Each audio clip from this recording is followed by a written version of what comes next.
Olá pessoal, tudo bem?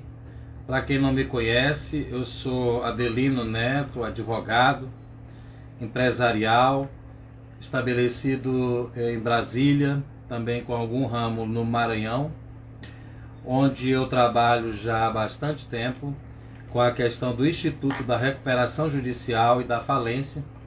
Em se tratando especificamente do tema, nós encontramos no ordenamento jurídico a Lei 11.101 do ano de 2005, que passou recentemente por uma reforma ocorrida através da Lei 14.112 do ano de 2020, que foi especificamente na véspera do Natal, sendo sancionada no início do ano, agora de 2021, no final de janeiro, e isso trouxe uma série de inovações a respeito dessa legislação. Tudo bom, doutor Edmilson? Estou fazendo aqui um esquenta para falar dos créditos trabalhistas a respeito da recuperação judicial em uma live que nós vamos iniciar às 19 horas com a nossa comissão de falência e recuperação judicial. Mas já estou fazendo aqui uma prévia do que eu vou tratar lá. Então eu quero falar a respeito dos créditos trabalhistas que nós tivemos. Tudo bom, doutor Abdon? Prazer te ver aqui, querido. Então, os créditos trabalhistas, dentro da legislação, a princípio teve uma série de resistências para que a gente pudesse fazer algum tipo de alteração, mas a Lei 14.112 do ano 2020 trouxe essas inovações e atualizou a legislação, principalmente referente à recuperação judicial, à recuperação extrajudicial. Boa noite, doutora Vani, Luiz Trindade também. E falência das sociedades empresárias. Nós sabemos que... Olá, doutor Rafael Menezes. Semana que vem nós estaremos em uma live. Nós dois. Vai ser um prazer estar com você aí. Muito bem. A recuperação judicial e a recuperação extrajudicial são instrumentos que evitam a falência do empresário e da sociedade empresária. Inclusive agora tem associações, times de futebol, que teoricamente, doutora Luciana, que prazer te ver, não poderiam entrar e agora elas querem ser como se fossem equiparadas a empresas. Bom, mas a recuperação judicial e a recuperação extrajudicial, elas podem exatamente ajudar o empresário e a sociedade empresária a respeito dessa superação da crise em que elas precisam fazer, da crise em que se encontram. A recuperação judicial, exclusivamente, ela vai depender do Poder Judiciário, onde esse Poder Judiciário vai auxiliar as instituições a viabilizar o que nós chamamos de uma superação de uma crise, que é uma crise econômico-financeira, crise é algo passageiro, do devedor. E ela vai permitir com que a gente possa trabalhar e manter a fonte produtora do emprego, dos interesses dos credores, estimulando a atividade econômica desse ente gerador de emprego e causador de impactos na nossa economia que ninguém quer que chegue de verdade à falência. Agora, uma inovação nós tivemos. Oi, Dani, tudo bom? Perícia judicial é com a doutora Daniela aí, minha amiga, bastante, competentíssima, prazer te ver também. Então, a recuperação extrajudicial, nela nós temos uma renegociação das dívidas empresariais fora das vias judiciais, mas nós homologamos um plano exatamente na justiça para poder dar um caráter de solenidade. E aí o empresário ele vai poder negociar diretamente com seus credores. Isso era impensável antes do ano de 2005, onde nós tivemos um longo decreto, desde 1945, um decreto-lei, que fazia todo esse apanhado, aí dava essa cobertura jurídica para o que existia antes, que era a concordata e no caso, a própria falência. E elas foram substituídas então pelos institutos da recuperação. E nesse caso, com a modificação que nós tivemos na Lei 14.112, alterações vieram para o Instituto da Recuperação Extrajudicial, que andava um tanto abandonado, deixado de lado. E aí essa negociação direta, que era impossível antes da Lei 11.101 do ano 2005, se tornou possível né, já com essa Lei 11.101 de 2005, e agora nós tivemos um incremento, nós tivemos uma ampliação. E esse acordo homologado pelo juiz terminou se facilitando, porque o que vai acontecer? Nós vamos exatamente fazer com que o empresário tenha condições e também de não abarrotar o Tribunal de Justiça com uma série de ações que nós podemos fazer uma tratativa delas antes de ingressar com o próprio pedido de recuperação na Justiça, recuperação judicial. Então, a estimativa, nós tivemos no ano passado foi um ano completamente atípico, essa questão da pandemia mexeu com tudo, mas nós tivemos uma série de medidas governamentais que fizeram com que nós não tivéssemos uma explosão dentro dos tribunais de justiça do Brasil, no bom sentido, de um volume muito grande de recuperações judiciais, que nós tivemos muita, e eu sempre alertei, aqui no Distrito Federal e no Brasil inteiro por onde nós percorremos. Foi uma quantidade de autofalências muito grande. E também de falências e de pessoas que fecharam as portas e simplesmente não fizeram nada. Boa noite, doutora Tânia. Que bom te ver aqui, viu? Depois nós vamos ter a nossa live oficial. Só estou fazendo aqui um esquenta do que eu vou tratar com a doutora Mônica Xavier, que é a questão dos créditos trabalhistas. Já vou adiantar alguma coisa. Muito bem, mas esse ano a Secretaria de Política Econômica do Ministério da Economia, por onde já passou lá o nosso parceiro de trabalho, nosso grande amigo, Dr. Edivan Miranda, para quem eu deixo aqui um abraço, não sei se está aqui já participando também, e hoje ele está na presidência da República. Mas nós vamos ter uma média, uma estimativa, foi feito um trabalho pela Secretaria, dizendo que 3.513, com esse número fechado mesmo, tá? De sociedades empresárias, de empresários, devem entrar em recuperação judicial nos próximos meses. Ou seja, um número gigantesco, 3 vezes maior que o normal. E o motivo principal, o que é? Lockdown, fecha, não fecha, questão da crise do novo coronavírus. E a atividade econômica, principalmente, imagina, a área de restaurante completamente afetada. A área de franquias também, a gente tem visto isso no dia a dia. Boa noite, Tânia. Muito bem, então essa estimativa faz com que os tribunais procurem se aperfeiçoar, procurem rever as suas metodologias de tratativa desses processos, criar varas especializadas, é o que nós pedimos a todo momento. Inclusive ingressamos, tem 2 anos aqui no Tribunal de Justiça do Distrito Federal, onde nós somos administradores judiciais de lá. Ingressamos com uma solicitação através da Associação Brasileira dos Administradores Judiciais em Formação, para que nós pudéssemos ter uma nova vara e ali se colocasse, na verdade, mais contingente de pessoas ali do próprio tribunal para dar esse assessoramento e também essa tratativa dos nossos processos de recuperação judicial e falência. Infelizmente, por questões de recurso, não foi possível. Então nós continuamos com uma vara só aqui no Distrito Federal. E lugares onde não tem, são atendidas pelas varas cíveis.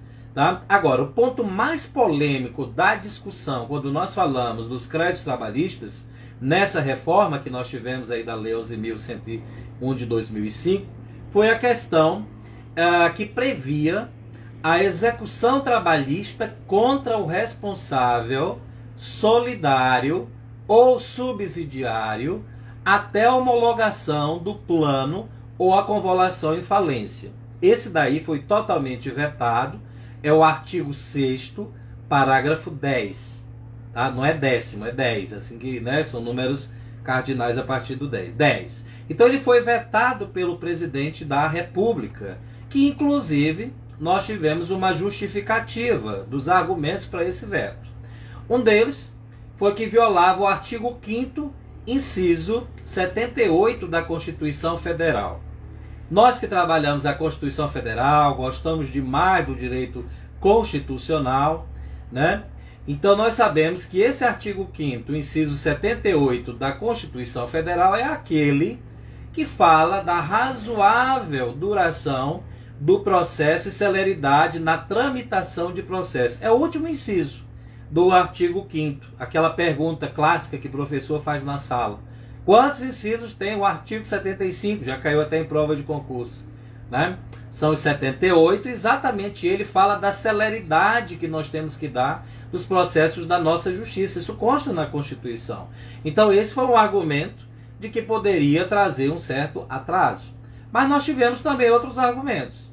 Que o Código de Processo Civil, nós temos dispositivos no artigo 4º, no artigo 6º, no artigo 8º, foram citados como exemplos, no caso do veto lá da presidência, de que eles tratam da duração razoável do processo, em consonância com isso que tem lá na Constituição Federal, e a observância dos princípios da proporcionalidade, razoabilidade, legalidade, publicidade e a eficiência do juiz. Então, todos esses princípios foram invocados. Nós sabemos que princípios são valores, e esses valores foram colocados acima do que nós pretendíamos em relação ao que havia sido colocado com esse ponto que foi considerado polêmico dentro da nossa modificação. Então, com esse veto, Dona Lúcia Gobel, que prazer te ver, uma das pessoas que eu tenho aqui no meu coração, muito querida. Bom demais lhe ver, ainda que por aqui. Em breve eu vou aí lhe dar um grande abraço, viu? Nossa Brasília, eu estou cuidando bem dela. Fique tranquila. Um beijo para a senhora. Bom, então com esse veto permanece a em plena eficácia a jurisprudência do Tribunal Superior do Trabalho, que nós lidamos com ela no dia a dia. O que essa jurisprudência fala? Doutora Patrícia Garrote, uma das advogadas de maior nome e expoência aqui no Distrito Federal. Que prazer te ver aqui. Tá? Nós estamos fazendo aqui um esquenta da nossa live, da nossa Comissão de Falência e Recuperação Judicial, que nós fazemos semanalmente, da maior subseção que tem aqui, onde congrega mais advogados qualificados dessa nossa área, que é a subseção de Taguatinga. Tá? Daqui a pouco os membros vão entrar aqui para que a gente possa dar a sequência. Muito obrigado pela presença. Bom, essa nossa jurisprudência, ela fala que, diante da falência ou da recuperação judicial do devedor principal, nós vamos poder redirecionar as execuções dos devedores subsidiários ou solidários. Foi a matéria que tratou até mesmo dos sócios. Por quê? Porque em relação a essas pessoas, os atos satisfativos eles não são afetados pela competência do que se tem no artigo 3º da Lei 11.101 de 2005, que é a lei onde fala da competência do juízo universal da falência, aquele que agrega todos os processos a partir do momento em que se entra em falência ou recuperação judicial, onde esse juiz passa a ser como se fosse o comandante do navio. Então tudo que vai acontecer de processo vai ter que ser direcionado a ele e ele vai conduzir isso dentro da justiça. Vocês imaginem o conflito que isso gera no dia a dia, quando a gente tem que lidar com juiz trabalhista, juiz civil, né, juiz da área criminal e penal, porque a nossa lei de falência e recuperação judicial, ela também tem, no caso, implicações penais. Lembrando que falência é um instituto que veio do direito penal, depois que se transformou, no caso, no direito empresarial, que é esse agora. Devo, não nego, não pago, pago quanto puder. Isso não existia antigamente. Tá? Então, na origem mesmo, quem não tinha dinheiro para pagar, no caso, por exemplo, de um falido, pagava com a própria vida. Hoje não é assim. Ele paga com bens, ele paga, no caso, com o dinheiro que tiver, com os interesses, né? E aí a gente vai fazendo toda uma composição. Agora, os pontos importantes que eu quero passar aqui rapidamente, antes da nossa live principal, que é exatamente falar do que aconteceu com esses créditos trabalhistas. Um deles é a questão do prazo de pagamento dos créditos trabalhistas. Vou fazer aqui um resumo para vocês da lei. A lei ela ampliou uma possibilidade para 3 anos de um prazo total do plano, onde nós sempre trabalhamos por 2 anos. Então, 1 ano já estava previsto, por exemplo, no caput do artigo 54, quando a gente analisa a Lei 11.101 de 2005, tá? Onde falava que podia ser alterado, podia ser estendido, aí no caso, tá? Por 2 anos adicionais, parágrafo 2º, que atendidos cumulativamente levava em conta alguns requisitos que a gente tem que observar. Boa noite, Lopes, família e sucessão. Ah, que prazer te ver, Sara. Imagino que seja você. Bom, então a apresentação de garantias, no caso julgadas suficientes pelo juiz, nós vamos ter que levar em conta, isso é cumulativo, então eu tenho que juntar esses requisitos todos, não é um só. Aprovação pelos credores titulares de créditos derivados da legislação trabalhista, aí assim, a gente sempre vai associar com outra coisa, que é exatamente aquela questão dos créditos que são derivados dos acidentes de trabalho, porque eles têm equivalência. E a garantia da integralidade do pagamento desses créditos trabalhistas. Na sucessão trabalhista, que já é um outro ponto, isso é muito importante, porque isso facilitou a questão da venda, que a gente vai poder fazer agora dentro, vai ficar bem mais fácil dentro dos nossos institutos. Então houve de verdade, né, o legislador colocou lá, apesar da pressa que fizeram para fazer essa reforma, uma ampliação textual dessas hipóteses, que foi exatamente de não configuração de uma sucessão trabalhista. E isso interessa para todo mundo, porque de repente essa questão trabalhista, que sempre foi colocada como prioritária, podia funcionar em alguns momentos como travas dentro de negociações que se teria dentro do Instituto de Falência principalmente. Bom, então quando a empresa adquirente assume as dívidas trabalhistas, no caso aí da empresa adquirida, então nesse caso não configurou, tá? Então assim, essas não configurações, elas se acentuam nessa questão da sucessão trabalhista. E outra forma é quando da ausência de sucessão, em casos também de alienação, quando essa alienação é realizada depois de uma distribuição do pedido da recuperação judicial. Esse ponto de distribuição de um pedido de recuperação judicial é sempre motivo de atenção. Nós temos que ter muito cuidado com isso, exatamente porque ali eu já gero uma série de condições, como por exemplo, não pode voltar atrás. Quem entrou com pedido de recuperação judicial não pode desistir. Aí, é claro, tem exceções. A não ser que eu leve o assunto para uma Assembleia Geral de Credores e lá se decida por isso. Já que a Assembleia Geral de Credores é soberana e esse processo não é do juiz. Esse processo é exatamente dos credores. Boa noite, Lucas, também participando aí. Daqui a pouco, aqui é só um esquenta para uma live que a gente vai fazer daqui a pouco, a partir das 19 horas, com a contadora doutora Mônica Xavier. Bom, existe um artigo, que é o artigo 50, parágrafo 3º, da nossa legislação, da Lei 11.101 do ano 2005, onde ele fala que não haverá sucessão ou responsabilidade por dívidas, é mais ou menos assim o texto, de qualquer natureza a terceiro, credor, investidor ou novo administrador em decorrência, respectivamente, da mera conversão de dívida em capital, de aporte de novos recursos, porque a gente tem a figura do fornecedor financiador, na devedora ou de substituições desta. O nosso maior problema dentro das recuperações judiciais sempre foi o financiamento, no caso desses devedores, que é o momento que eles mais precisam e é onde na prática nós encontramos ainda, mas que foi motivo de muita discussão nossa em congresso, que já participamos, de direito comercial, principalmente em São Paulo, onde todo ano se participa debatendo esses temas, que é o financiamento e a injeção de capital para esses devedores que entraram em recuperação judicial, que é exatamente isso que eles precisam.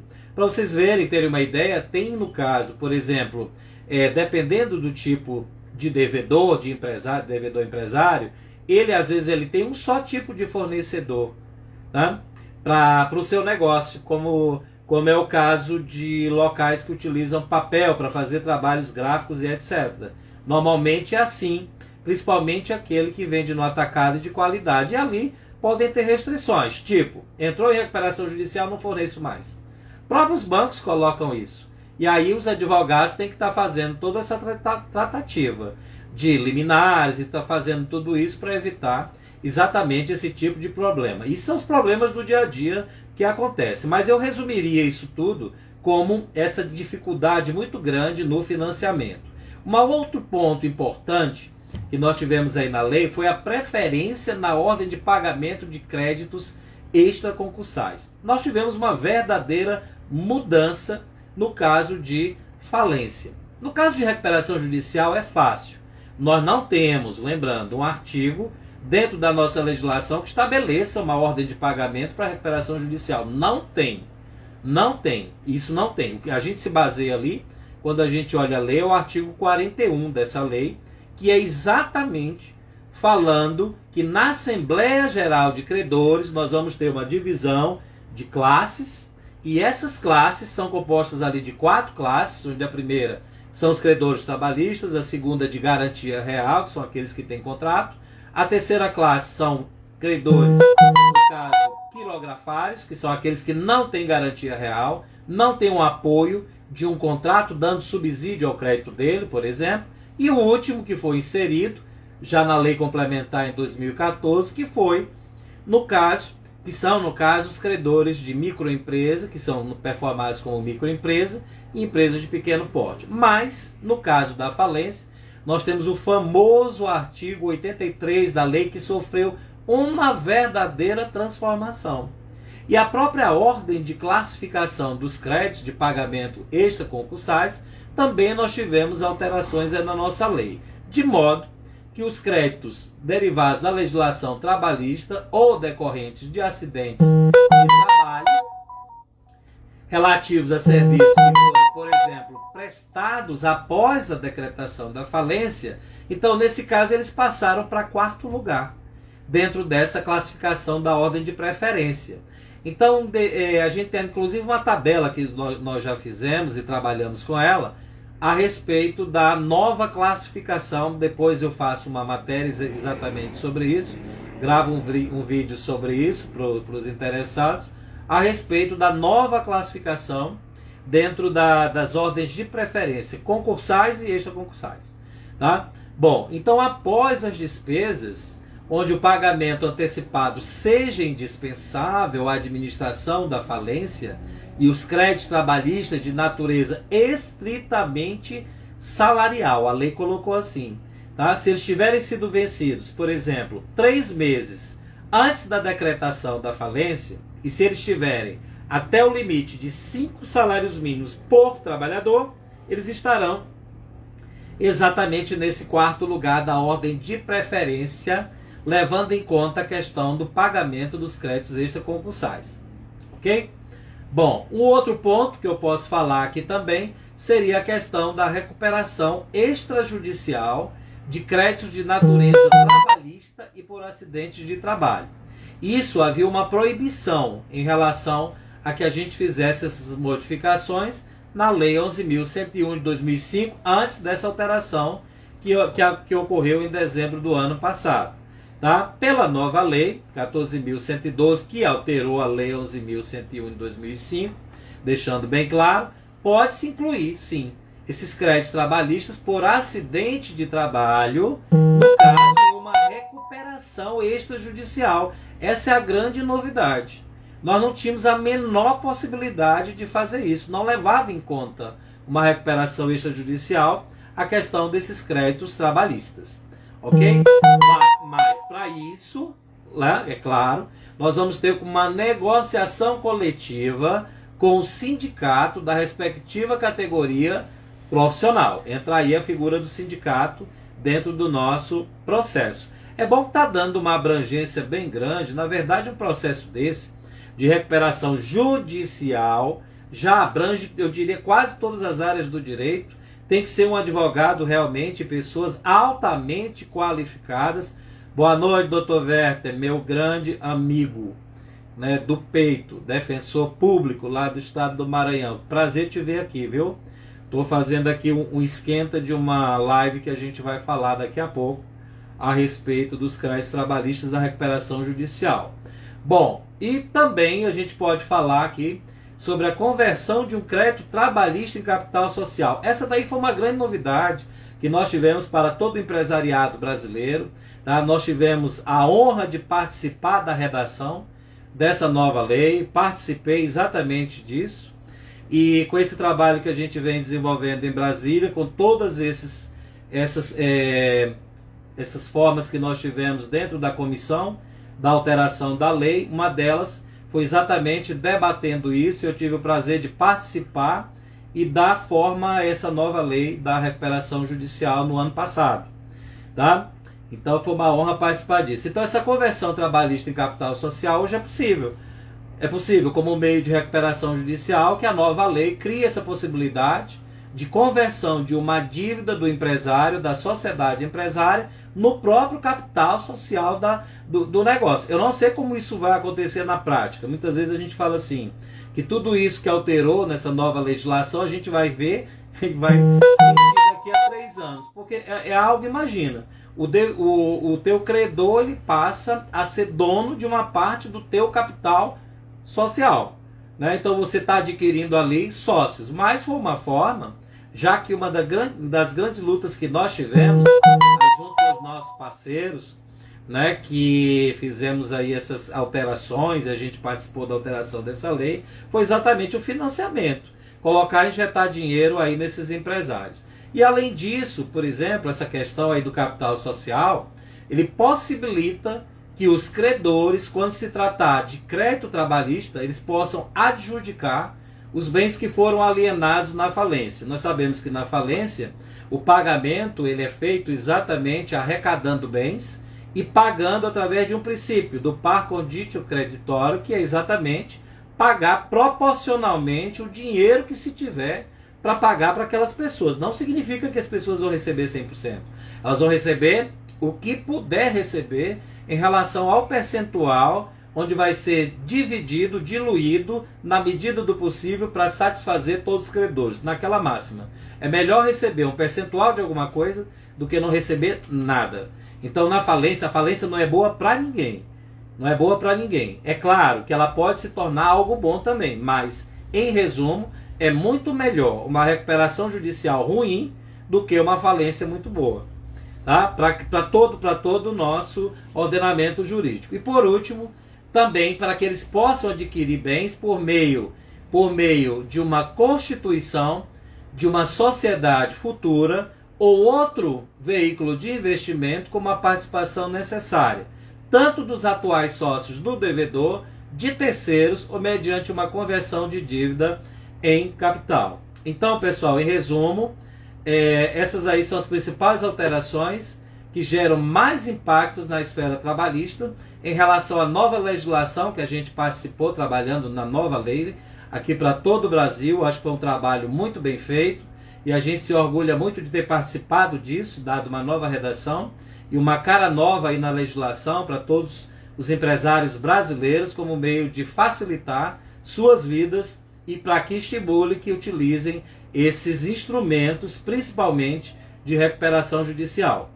Aqui eu só fiz uma matéria rapidamente, que eu vou entrar ao vivo também daqui a pouco, a doutora Mônica Xavier, que faz parte aqui do Conselho Regional de Contabilidade, e nós vamos discutir exatamente uma matéria como essa.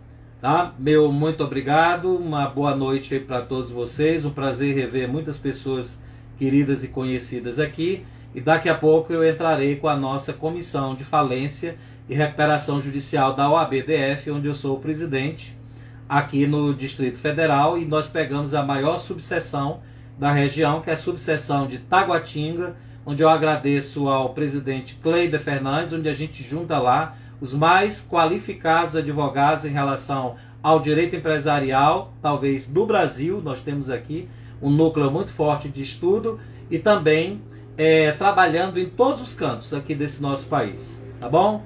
Muito obrigado, até breve, depois eu volto com outra matéria.